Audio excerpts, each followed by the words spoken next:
Amal perbuatan itu sebagai kerangka yang tegak, sedang roh jiwanya ialah terdapatnya rahasia ikhlas dalam amal perbuatan itu.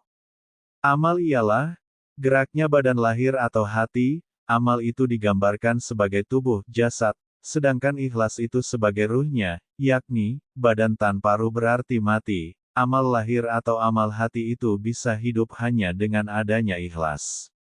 Allah berfirman, padahal mereka tidak disuruh kecuali supaya menyembah Allah dengan memurnikan ketaatan ikhlas kepadanya dalam menjalankan agama yang lurus. Qs. Al-Bayyinah 5. Maka sembahlah Allah dengan memurnikan ketaatan ikhlas kepadanya.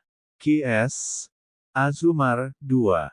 Imam Hasan Al-Basyari berkata, aku pernah bertanya kepada sahabat Hudzaifah tentang ikhlas. Beliau menjawab, aku pernah bertanya kepada Rasulullah SAW ikhlas itu apa? Beliau menjawab, aku pernah menanyakan TTG ikhlas itu KPD Malaikat Jibril AS dan beliau menjawab, aku pernah bertanya TTG hal itu kepada Allah Rabbul Izzah, dan ia menjawab, ikhlas ialah rahasia di antara rahasia-rahasiaku yang kutitipkan di hati hambaku yang aku cintai.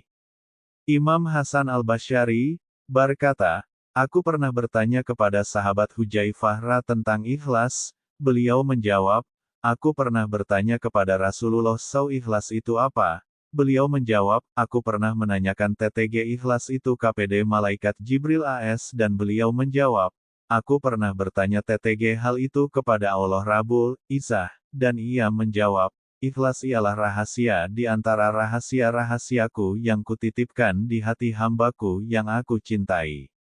Keikhlasan orang yang bersungguh-sungguh dalam ibadah, dan amal perbuatan itu telah bersih daripada riya, yang nampak ataupun yang tersembunyi, sedang tujuan amal perbuatan mereka selalu hanya pahala yang dijanjikan oleh Allah kepada hambanya, dan supaya diselamatkan dari nerakanya. Keikhlasan orang-orang yang cinta kepada Allah, yang beramal hanya karena mengagungkan Allah, karena hanya Allah zat yang wajib diagungkan, tidak karena pahala atau selamat dari siksa neraka. Sayyidah Robiah Al-Adawiyah bermunajat pada Allah, ya Allah, saya beribadah kepadamu bukan karena takut nerakamu, dan juga tidak karena cinta dengan surgamu. Perkataan ini masih menganggap dirinya yang beribadah, mengaku bisa beribadah. Keikhlasan orang-orang yang sudah marifat kepada Allah.